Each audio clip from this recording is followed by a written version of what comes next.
പത്തനംതിട്ടയിലെ നഴ്സിംഗ് വിദ്യാർത്ഥി അമ്മു എസ് ജീവന്റെ മരണത്തിൽ 3 സഹപാഠികളുടെ അറസ്റ്റ് രേഖപ്പെടുത്തി.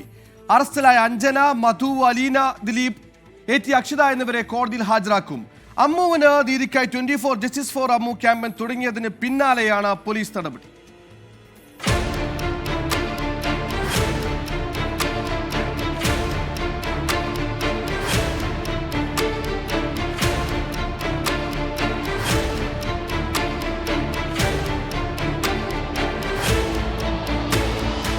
അമ്മുവിന്റെ മരണവുമായി ബന്ധപ്പെട്ട കേസിൽ കഴിഞ്ഞ ദിവസം രാത്രിയാണ് 3 സഹപാഠികളെ പോലീസ് കസ്റ്റഡിയിലെടുത്തത്.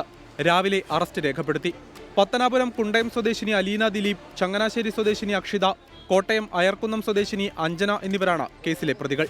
ഇവർക്കെതിരെ ആത്മഹത്യാ പ്രേരണ കുറ്റം ചുമത്തി. അമ്മുവും 3 സഹപാഠികളും ഉറ്റ ചങ്ങാതിമാരായിരുന്നു. ഇവർക്കിടയിലെ ചെറിയ തർക്കങ്ങളാണ് രൂക്ഷമായ ഭിന്നതയിലേക്ക് നീങ്ങിയത്. അമ്മുവിനെ ടൂർ കോർഡിനേറ്ററാക്കിയതിനു പിന്നാലെ 3 അംഗ സംഘം തർക്കത്തിലേർപ്പെട്ടു.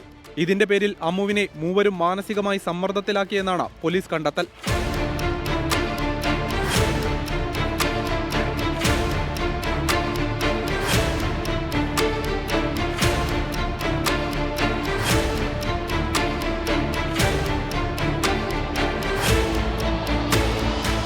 അമ്മുവിന്റെ പിതാവ് നൽകിയ പരാതിയും കോളേജ് നടത്തിയ ആഭ്യന്തര അന്വേഷണത്തിലെ കണ്ടെത്തലുകളും പ്രാഥമിക തെളിവായി പോലീസ് പരിഗണിച്ചു. ഇതിന്റെ അടിസ്ഥാനത്തിലാണ് ഇവരെ പ്രതി ചേർത്തത്. അമ്മുവിന്റെ മുറിയിൽ നിന്ന് ലഭിച്ച ആത്മഹത്യാക്കുറിപ്പിന് സമാനമായ കത്തും ഡിജിറ്റൽ തെളിവുകളുമാണ് പോലീസിന്റെ കൈവശമുള്ളത്. 24 പത്തനംതിട്ട.